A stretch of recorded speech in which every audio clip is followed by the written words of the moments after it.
Hello students, आप लोग heading देख रहे हैं डीएमए कंट्रोलर। ठीक है, 8257। आप लोग डीएमए के बारे में जान चुके हैं, डीएमए के क्या क्या वर्किंग है। एक बार हम लोग फिर से डीएमए की वर्किंग को मतलब वर्किंग मोड को बता दें, उसके बाद से डीएमए का एक बार फिर से हम रिवीजन कर रहे हैं कि डीएमए में क्या क्या होता है। उसके बाद से हम लोग डीएमए कंट्रोलर की बात करेंगे। हम आपको बताए थे ना कि डीएमए कंट्रोलर का क्या काम है, वो सब चीज़ों को हम लोग एक बार आपको बता चुके हैं कि डीएमए कंट्रोलर क्या उसकी वर्क फंक्शन है। तो उसी कंट्रोलर के लिए एक आईसी बनाई गई है। भाई सही बात है ना, ड्राइवर अगर आप लोग हम उस बस से तुलना करें कि रोडवेज की जो बस थी, उस रोडवेज की बस को अगर रोडवेज चलाता है तो उसके भी जो ड्राइवर होते हैं ट्रेंड होते हैं, है ना। तो आप अगर उसे पर्सनली आप अपना ड्राइवर रख के रोडवेज की बस चलवाना चाहते हैं और अपने यात्रियों को जल्दी फास्ट मूविंग कराना चाहते हैं, तो उसके लिए आपके पास क्या होना चाहिए, आपके पास भी ट्रेंड ड्राइवर होना चाहिए। तो वही ट्रेंड ड्राइवर के रूप में ही हमारे पास है 8257 डीएमए कंट्रोलर आईसी। ओके, अब डीएमए की हम मोड को देख लेते हैं, डीएमए की कितनी मोड है। ठीक है, डीएमए कंट्रोलर के लिए डाटा ट्रांसफर की कितनी मोड है, तब उसके बाद से हम लोग फिर इस कंट्रोलर की संरचना को देखेंगे। उस लेक्चर में हमारा डीएमए कंट्रोलर का मोड छूट गया था कि कितने मोड में हमारा डीएमए कंट्रोलर वर्क करता है। इस लेक्चर में हम उसको भी कवर कर लेंगे और साथ ही साथ डीएमए कंट्रोलर की संरचना, कंस्ट्रक्शन, उसकी वर्किंग फंक्शन और फिर उसकी यूटिलाइजेशन का हम लोग बात करेंगे। फिर कैसे कैसे उसमें डेटा ट्रांसफर होता है, क्या क्या उसमें लाइनें होती हैं, इन सभी चीज़ों को हम लोग डिटेल स्टडी करने वाले हैं डीएमए कंट्रोलर में। तो आइए सबसे पहले हम लोग उसके वर्किंग मोड के बारे में जानते हैं, वर्किंग मोड के बारे में जानते हैं। तो डीएमए कंट्रोलर की वर्किंग व्यवस्था तो हम आपको बता ही चुके हैं, लेकिन फिर भी एक बार शॉर्ट ब्रीफ इंट्रोडक्शन दे देते हैं कि कैसे कैसे वर्किंग करता है। ठीक है, देखिए हाई स्पीड से डेटा ट्रांसफर करने के लिए ये बहुत ध्यान देने वाली बात है। हाई स्पीड से डेटा ट्रांसफर करने के लिए हम लोग क्या यूज करते हैं, डीएमए विधि, डीएमए मेथड क्या है, डायरेक्ट मेमोरी एक्सेस। इसमें प्रोसेसर की सहायता नहीं लिया जाता है, प्रोसेसर को रिलीज कर दिया जाता है और उसके पास जो डेटा ट्रांसफर करना चाहता है पेरिफेरल डिवाइस, वो एक डीएमए कंट्रोलर की सहायता लेता है। डीएमए कंट्रोलर खुद ही एक प्रकार का प्रोसेसर है, ये समझिए। उसी का हम लोग ये जो डीएमए कंट्रोलर आईसी का नाम है 8257 भी एक प्रकार की प्रोसेसर ही है, इंटरफेसिंग सर्किट है। तो क्या करता है, कमांड करता है बसों को, सिस्टम बस को सिर्फ कमांड करता है। ठीक है, जो 8085 माइक्रो प्रोसेसर होता है वो सिस्टम बस के साथ साथ टीसीयू को भी करता है, timing and control unit LU उसके पास होते हैं। ठीक है, और भी बहुत सारे उसके काम होते हैं। तो ये एक ऐसे मतलब सिस्टम का डेवलप किया गया जो बेसिकली सिर्फ डेटा ट्रांसफर के लिए है, तो वही चीज़ कहलाता है हमारा डीएमए कंट्रोलर। ठीक है, तो अब देखिए हाई स्पीड के लिए मतलब इसको यूज किया जाता है। ठीक है, डेटा ट्रांसफर। अब आपको पता है कि सिंक्रोनस मोड में या इंटरप्ट मोड में या input output status check mode में देखिए वो डेटा ट्रांसफर स्लो होता है। ठीक है, किस मोड में स्लो होता है, सिंक्रोनस, ये सिंक्रोनस। ठीक है, इंटरप्ट ड्राइवन, सभी मोड प्रीवियस लेक्चर में पढ़ चुके हैं, मतलब प्रीवियस लेक्चर बहुत पहले स्टार्टिंग में पढ़ चुके थे। उसमें क्या होता है, डेटा ट्रांसफर करने में बहुत अधिक टाइम लगता है, मतलब स्लो है वो। तो स्लो क्यों है, उस स्लो को भी हम लोग सबसे पहले समझते हैं कि वो स्लो क्यों है। क्योंकि जब भी डेटा ट्रांसफर होगा उसमें हर बार फेचिंग होगा, एग्जीक्यूशन होगा। ठीक है, इससे मतलब उसकी टाइमिंग अधिक लगेगी। क्यों स्लो है कि उस इंस्ट्रक्शन को हर बार वो क्या करेगा, कोई भी इंस्ट्रक्शन है जो डेटा को ट्रांसफर करने के लिए उसको फेच करेगा, फिर जाके उसको डिकोड करेगा। ठीक है, डिकोड करने के बाद तब फिर जाके एग्जीक्यूट करेगा। तो इन सभी में उसका मोस्ट टाइम वेस्ट होता है। इसी सब टाइम की बचत करने के लिए, हाई स्पीड से डेटा ट्रांसफर करने के लिए हमारे पास एक डीएमए कंट्रोलर होता है। ठीक है, डीएमए कंट्रोलर होता है और उस डीएमए कंट्रोलर से हम लोग क्या करते हैं, अपना डेटा ट्रांसफर करते हैं। तो उसी कंट्रोलर की हम लोग आज डिटेल स्टडी करेंगे। उससे पहले हम लोग कंट्रोलर की स्टडी को मतलब करें, उससे पहले हम लोग एक सिंपल सा डीएमए ट्रांसफर की डेटा की टेक्निक देख लेते हैं कि कौन कौन से टेक्निक से वो करता है। तो डीएमए देखिए 2 मोड में डेटा को ट्रांसफर करता है। सबसे पहले जो मोड है बर्स्ट मोड और सेकेंड मोड है cycle stealing mode. Okay, 2 mode में डेटा को ट्रांसफर करता है डीएमए कंट्रोलर है क्या है, मेनली 2 मोड में डेटा को ट्रांसफर करता है। फर्स्ट मोड में ये होता है कि जब डीएमए कंट्रोलर एक बार बस को अपने कंट्रोल में ले लेता है, इट मीन्स सिस्टम बस सिस्टम बस को क्या करता है, अपने कंट्रोल में ले लेता है, कंट्रोल में ले लेता है, तो पूरा डेटा ट्रांसफर लगातार करते रहता है, मतलब कंटिन्यूसली डेटा को ट्रांसफर करता है। ठीक है, कंटिन्यूसली डेटा ट्रांसफर करता है, मतलब ये नहीं है कि उसको रिलीज नहीं करता है। ठीक है, मतलब जब अपने कंट्रोल में वो बस को ले लेता है, सिस्टम बस में क्या होते हैं आपके सिस्टम बस में, आपको पता है कि क्या क्या होगा, डेटा बस, एड्रेस बस और फिर control bus. Data bus, address bus, control bus, इन सबको जब अपने वो अंडर में ले लेगा, under the control of DMA controller, तो क्या करेगा, कंटिन्यूसली डेटा ट्रांसफर करेगा। ऐसा नहीं है कि डेटा ट्रांसफर करके थोड़े समय के लिए फिर उसको दे दे, नहीं, वो अपनी पूरा डेटा ट्रांसफर एक लगातार करता है, उसको हम क्या बोलते हैं, बर्स्ट मोड, और इसकी स्पीड फास्ट होती है। रियलिटी में यही असली मेथड है, it means real genuine method है डेटा ट्रांसफर करने के लिए डीएमए से, क्योंकि इसी का हम लोग बेसिकली यूज करते हैं डीएमए, क्योंकि आपको लार्ज डेटा फाइल है जिसको ट्रांसफर करना है तो आप डीएमए को यूज करेंगे, ऐसा थोड़ी है कि चोरी छुप के काम करेंगे। ठीक है, तो ये आपका हो गया बर्स्ट मोड का कार्य। ठीक है, बर्स्ट मोड में क्या है कि अगर आपको समझिए कि बारात जानी है, ओके, जैसे मान लीजिए आपके घर कोई फंक्शन है और आप बारात लखनऊ के लिए रवाना कर रहे हैं, तो आप क्या करेंगे, सुबह ही बस को अपने पास बुला लेंगे, उसके बाद से जितने भी आपके बाराती हैं या फिर यात्री हैं उन लोगों को मतलब इकट्ठा करेंगे और उसमें उस बस में बैठाएंगे, रोडवेज के बस में, और आप फिर लेकर पहुंच जाएंगे। ठीक है, ओके, तो इस मोड को हम बोलते हैं बस मोड। कंटिन्यूसली वो बस जा रहा है, कहीं रुक नहीं रहा है, आपको डायरेक्टली वहाँ पर उस गंतव्य स्थान पर पहुँचा दे रहा है। अब साइकिल स्टेजिंग मोड क्या है, माइक्रो प्रोसेसर देखिए, माइक्रो प्रोसेसर का जो सिस्टम बस है, ठीक है, सिस्टम बस है, वो क्या होता है, माइक्रो प्रोसेसर का जो सिस्टम बस है एक प्रकार से वो कुछ समय के लिए खाली रहता है। ओके, मान लीजिए कि वो कुछ समय के लिए खाली रहता है। जब माइक्रो प्रोसेसर फेच का काम कर रहा है, या एग्जीक्यूशन का काम कर रहा है, किसी प्रोग्राम को एग्जीक्यूट कर रहा है, तो उस समय उसके सिस्टम बस क्या रहते हैं, इट मीन्स फालतू रहते हैं, वेस्ट रहते हैं। ठीक है, उस समय उसका सिस्टम बस क्या रहता है, वेस्ट रहता है, मतलब सिस्टम बस की जरूरत नहीं रहती है। भाई जब एग्जीक्यूट कर रहा है प्रोग्राम बेसिकली तो सिस्टम बस की जरूरत नहीं है, रीड कर रहा है तब पर भी जरूरत नहीं है, राइट कर रहा है तब जरूरत है, रीड और राइट के लिए जरूरत है, बट फेच, एग्जीक्यूट, डिकोड, ये सब चीज़ों को कर रहा है माइक्रो प्रोसेसर, तो उसके सिस्टम बस क्या है, वेस्ट पड़े हुए हैं, मतलब खाली पड़े हुए हैं। तो उस टाइम डीएमए कंट्रोलर ये बार बार चेक करते रहता है कि किस टाइम उसका बस खाली है और उस टाइम उसको लेके यूज कर लेता है। ठीक है, जब उसके सिस्टम बस खाली रहते हैं एमपीयू के, तब वो जाके यूज करता है। इट मीन्स कहने का मतलब ये है कि जब उसका सिस्टम बस खाली रहता है तब जाके उसको यूज कर लेता है। उसके बाद से जैसे ही माइक्रो प्रोसेसर को जरूरत पड़ती है फिर वो सिस्टम बस को रिलीज कर देता है। ठीक है, फिर वो सिस्टम बस को क्या कर देगा, रिलीज कर देगा। इट मीन्स कहने का मतलब है कि जो खाली टाइम है वो इसके बस को यूटिलाइज करता है। इट मीन्स जैसे मान लीजिए माइक्रो प्रोसेसर किसी इंस्ट्रक्शन को सबसे पहले रीड करने बाद फेच के समय उससे जरूरत ही नहीं पड़ी। डेटा बस, सिस्टम बस में तीनों बस हो गए, एड्रेस बस, डेटा बस और फिर कंट्रोल बस की जरूरत ही नहीं पड़ी। तो उस टाइम उस समय डीएमए कंट्रोलर क्या करेगा, उस बस को ले लेगा और अपना थोड़ी दूरी तय कर लेगा, थोड़े डेटा को अपना ट्रांसफर कर लेगा। उसके बाद से फिर जब वो रीड ऑपरेशन या राइट ऑपरेशन करने जाएगा तो वो क्या करेगा, उस बस को पहुंचा देगा उसके पास, माइक्रो प्रोसेसर के पास, कि ये अपना बस ले लीजिए, आप अपना काम कर लीजिए।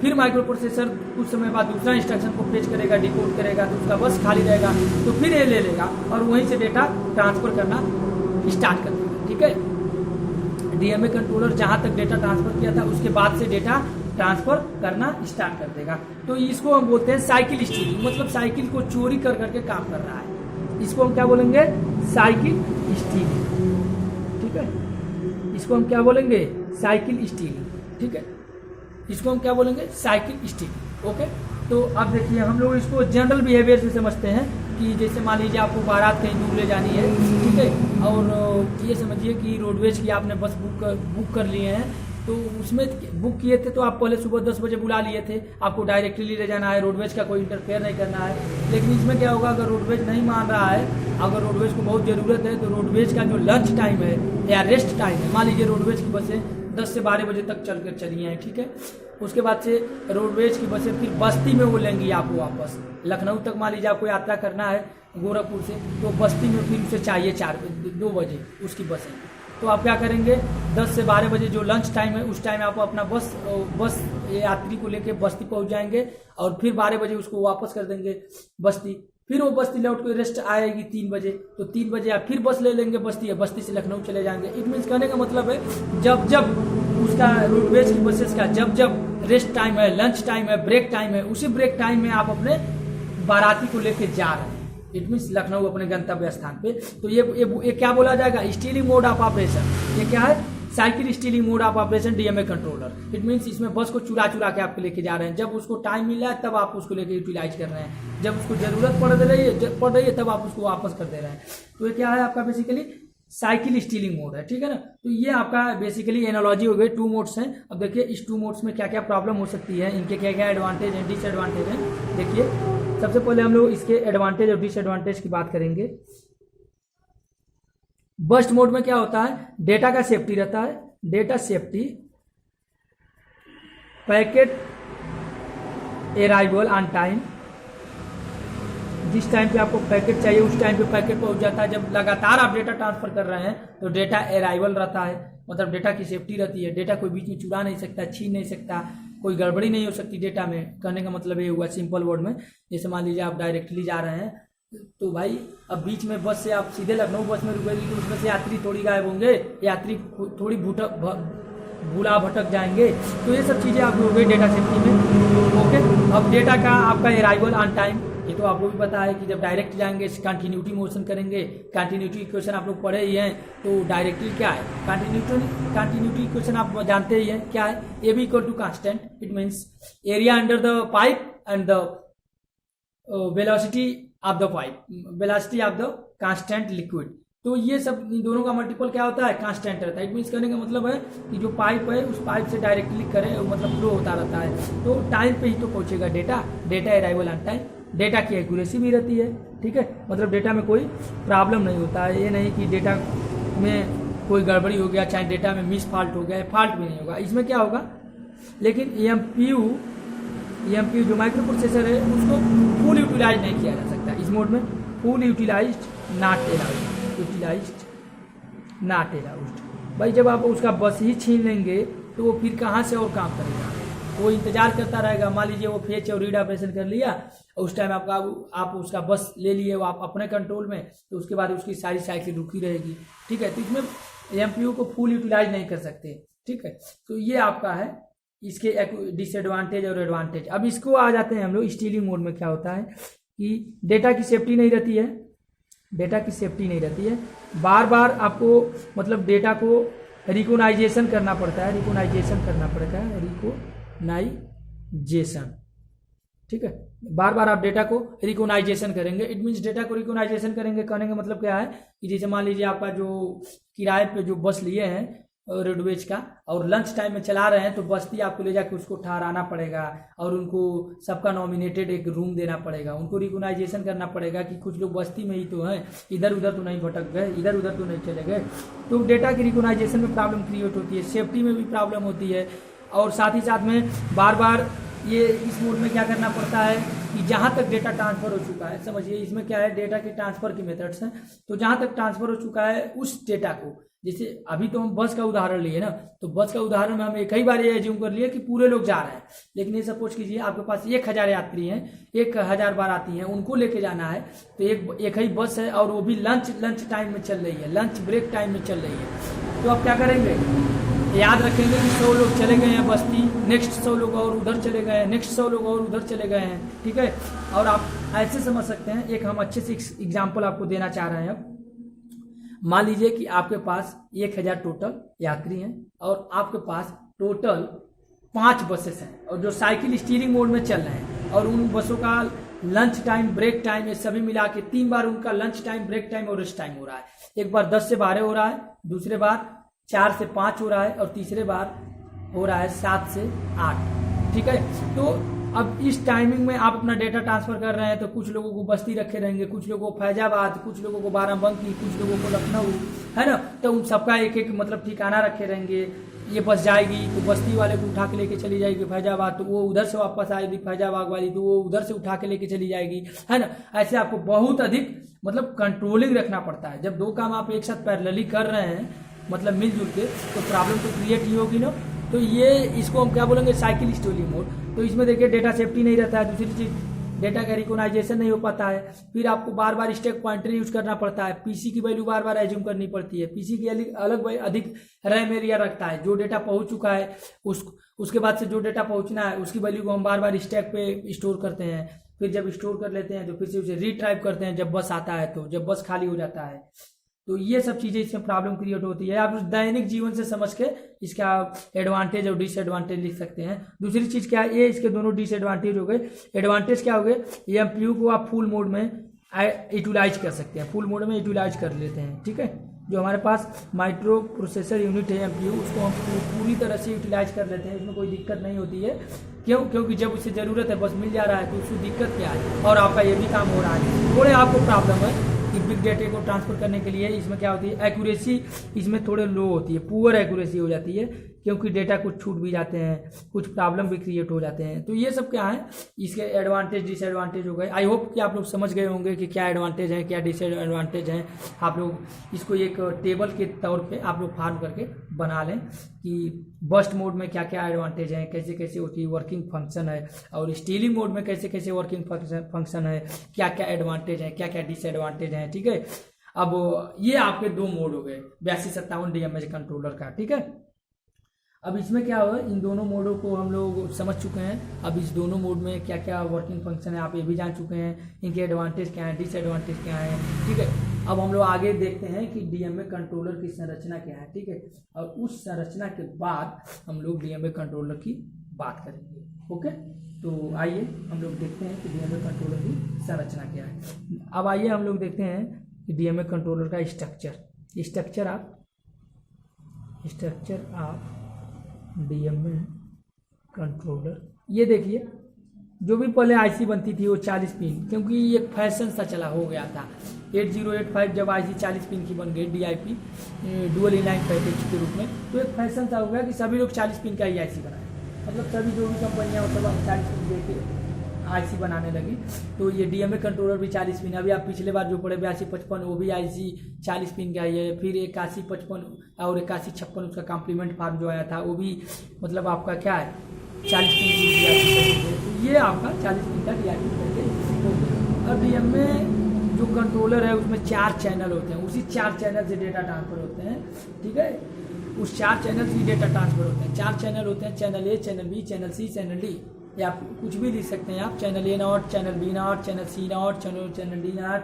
और उसी चार चैनल से ही 4 पेरिफेरल डिवाइसेस कनेक्ट की जाती है। मान लीजिए चैनल 1 से कोई डिवाइस कनेक्ट कर दिया, चैनल 2 से, चैनल 3 से, चैनल 4, ठीक है।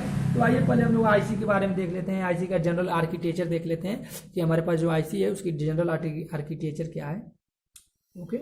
उसके बाद से हम लोग फिर पिन डायग्राम की बात करेंगे, फिर इसकी डीएमए कंट्रोलर की वर्किंग मोड की बात करेंगे, ठीक है। तो आइए हम लोग देखते हैं। सबसे पहले देखिए कि ये जो IC 1 है, 1 वाला पिन है, इस पे क्या होता है, इनपुट आउटपुट रीड का ऑपरेशन है, ओके। इसमें देखिए ये एक्टिव लो सिग्नल है, ओके। फिर उसके बाद से सेकंड वाला पे इनपुट आउटपुट राइट, ठीक है। ये इसके लिए सेकंड वाला पिन आप लोग लिखते रहिएगा, नंबरिंग करते रहिएगा। फिर ये मेमोरी रीड और राइट के लिए MIMW, ठीक है। ये सब एक्टिव लो में है, देखिए जहाँ भी बार लगा है उसको आप लो उसमें समझते रहिए। ये आब्लिक है, MIM आब्लिक R, मतलब मेमोरी को रीड करेगा या फिर मेमोरी को रीड करेगा, ठीक है ना, सॉरी हम ये बोल दिए। और MIMW ये मेमोरी को राइट करेगा। फिर मार्क एक पिन इसमें अलग से है, इनका अलग फंक्शन है। फिर उसके बाद से रेडी HLD, ये नोट करते रहिए आप लोग पिन के बारे में, उसके बाद से ADSTB, ठीक है। इन सभी पिनों का अभी हम लोग एक संक्षिप्त परिचय देंगे, आप लोग उससे समझ जाएंगे। ये EN, फिर उसके बाद से HRQ, अब इधर और पिनों को लिख लेते हैं, HRQ, ठीक है। उसके बाद से आपके पास क्या है, CS बार, चिप सेलेक्ट का जो है कि चिप सेलेक्ट हो रहा है कि नहीं। देखिए ये जरूरी होना चाहिए, क्योंकि चिप को सेलेक्ट नहीं करेंगे तब तक आप कैसे जानेंगे कि हमारे पास जो मतलब वो चिप है वो सेलेक्ट हुआ है कि नहीं। क्योंकि जब तक चिप नहीं सेलेक्ट करेंगे, आपको भी पता है कि आप मतलब मैं ये 8257 जो हमारे पास डीएमए कंट्रोलर IC है उसकी फंक्शन क्या है, ठीक है। जब चिप सेलेक्ट कर लेंगे, मतलब चिप सेलेक्ट का मतलब क्या हुआ, उसको सिंपली इनेबल करना, फिर इसके बाद एक क्लॉक होता है, इसके बाद अपने भी क्लॉक इससे होगी, रीसेट होगा, रीसेट आउट होगा, ठीक है, रीसेट होगा, ठीक है, रीसेट। उसके बाद से अब इसके पास क्या होता है, डैक। डैक क्या है ये हम लोग बात करेंगे जब पिन की बात करेंगे। डैक 2, डैक 3, फिर उसके बाद से DRQ, फिर 3, फिर उसके बाद से हमारे पास क्या है DRQ1, DRQ0। ये इस साइड के पिन हो गए मतलब, और GND। अब उधर के पिन हम लोग देख लेते हैं, उधर के क्या क्या पिन है आप लोग देखते रहिए। इधर के पिन को हम लोग देखते हैं क्या क्या है। A7 से लेके A4 तक, A7 से लेके A4 तक ये क्या है, एज ए एड्रेस बीट है, ठीक है, एड्रेस बस है। TC है टर्मिनल काउंट मतलब टर्मिनेटिंग काउंट है, मतलब काउंटिंग समाप्त हो जा रहा है तो TC चीज़ है, ओके। फिर उसके बाद से आपके पास A0 से A3 तक वैल्यू है, ठीक है, A7 से A4, फिर A0 से इसके बाद वाली वैल्यू है, A0 से A4 तक वैल्यू है, A3 तक वैल्यू है, मतलब 8 बिट का इसमें एड्रेस बस है, ये समझ लीजिए। A0 से A3 एड्रेस बस है, ये 8 बिट का, ओके। फिर VCC एक सप्लाई है भाई, जब ग्राउंड इधर है तो VCC उधर रहेगा, या एक साथ भी रख सकते हैं। फिर डेटा बस है, उसके बाद से D0 से D7 तक, D0 से D4 तक पहले हैं, और उसके बाद से DAC 0 बार, फिर DAC 1 बार। अभी इधर हम लोग DAC 2 और DAC 3 की बात किए थे, और इसमें ये आपके पास 3 चीज़ें थी, DRQ2, DRQ1, DRQ0, और फिर DRQ2 भी कहीं होगा, नीचे ऊपर होगा, ठीक है ना। उसके बाद से आपका D5 D6 है, D5 D6 D7, ठीक है। अब हम लोग इस पिन डायग्राम का आर्किटेक्चर ये हो गया, इसका जनरल आर्किटेक्चर हो गया। और ये मतलब डायरेक्टली इसमें देखिए, इसकी सप्लाई के लिए 5 वोल्ट की, आपको भी पता है कि जब माइक्रो प्रोसेसर की कंफर्टेबल बनाया जा रहा है तो सप्लाई भी जो होनी चाहिए सेम होनी चाहिए, ऐसा तो है नहीं। जब माइक्रो प्रोसेसर के कंफर्टेबल बनाया जाएगा तो उसके लिए अलग से सप्लाई चाहिए 10 वोल्ट या 20 वोल्ट, नहीं 5 वोल्ट पे इसको भी काम कराना होगा, तो इसकी सप्लाई वोल्टेज जो होगी वो 5 वोल्ट होगा।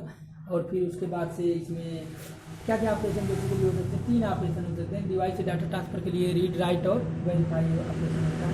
कौन कौन ऑपरेशन होते हैं, रीड राइट वेरीफाई, ठीक है। इसमें 3 ऑपरेशन होते हैं, रीड राइट और वेरीफाई।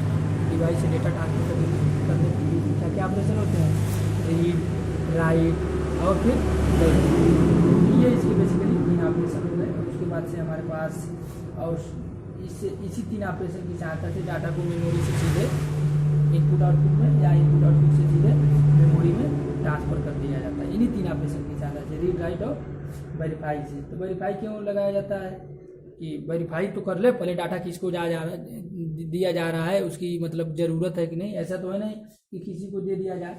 तो आइए अब हम नेक्स्ट लेक्चर में इसका मतलब और चीज़ें पढ़ेंगे कि इसके पास क्या क्या लॉजिक होते हैं। डाटा बस बफर एक होता है, रीड राइट लॉजिक होता है, 4 चैनल होते हैं, चैनल भी होते हैं, और उस चैनल के बारे में क्या है, ये सब चीज़ों को हम लोग डिटेल स्टडी करने वाले हैं। हमें लगता है 2 लेक्चर में ये सब हो जाना चाहिए।